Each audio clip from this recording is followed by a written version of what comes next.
Happy Deepavali அரசி. ஒரு நிமிஷம் அரசி நில்லு. இந்த அரசி உனக்காக நான் ஒரு கிஃப்ட் வாங்கிட்டு வந்திருக்கேன். எல்லாம் சரியா இருந்தா நாம எல்லாரும் தலை தீபாவளி கொண்டாடிக்கணும் அரசி. கொஞ்சம் நிறுத்துறீங்களா? திருந்திட்டேன் மூச்சு முன்னூறு தடவை சொல்றீங்க. இதெல்லாம் நீங்க திருந்த லட்சணமா?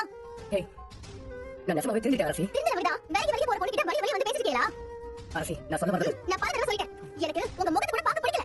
சும்மா வந்து பேசிட்டே இருந்தா என்ன அர்த்தம்? அரசி நான் பண்ண தப்பு எல்லாத்தையும் சரி பண்ணணும்னு பாக்குறேன். நீங்க பண்ண தப்ப காலத்துக்கும் சரி பண்ண முடியாது. எல்லாமே என் மனசுல ஒரு வடவா இருந்துட்டே தான் இருக்கும். அரசி இங்க பாருங்க, நீங்க எதிர வந்து நிக்க என் மாதிரி நிறைய வருமே தவிர உங்க மேல கோவம் தான் கூடுமே தவிர வேற எதுவுமே நடக்காது. பண்ண தப்ப உண்மையா நீங்க உணர்ந்துட்டீங்கன்னா என் முன்னாடி வந்து இப்படி நிக்காதீங்க. எனக்கு கொடுத்த வேதனையை வேற எந்த பொண்ணுக்கும் கொடுக்காதீங்க. அது போதும். அரசி அப்படி எல்லாம் பேசாத அரசி. இதை விட மோசமா பேச நிலைமைக்கு எனக்கு தள்ளாதீங்க. அப்படிதான் நான் சொல்லுவேன். வாய் போலாம். அரசி உன்னை பத்தி எனக்கு தெரியும். உன் மொத்த குடும்பமும் எனக்கு எதிராக இருந்தப்போ நீ என் மேல கொடுத்த புகார வாபஸ் வாங்கினா அதுக்கு என்ன அர்த்தம்? உனக்கு என் மேல லவ் இருக்குன்னு அர்த்தம். அரசி உங்க வீட்டுக்கு பயப்படுறியா? எதுக்கு பயப்படாத அரசி. என் மேல உனக்கு இன்னும் லவ் இருக்குன்னு மட்டும் சொல்லு. என்ன பிரச்சனை வந்தாலும் நான் பாத்துக்கிறேன். என்ன பிடிக்குன்னு சொல்ல அரசி. அரசி இந்த கிஃப்ட் வாங்க. என்னை பார்த்தா உனக்கு எப்படி தெரியுது? கொஞ்சம் கூட மூளை இல்லாத மாதிரி தெரியுதா?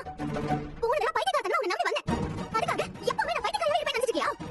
அன்பட்ட தப்பையும் பண்ணிட்டு எப்படி உன்னால இப்படி கேவலமா என்கிட்ட வந்து பேச முடியுது? எங்க இருந்து உனக்கு இந்த தைரியம் வருது? கோவப்படாம கொஞ்சம் பொறுமையா அரசி. உங்க அம்மா யோசிச்சு ராஜாணியோட அம்மா யோசிச்சு மட்டும் தான் நான் சும்மா விட்டேன்.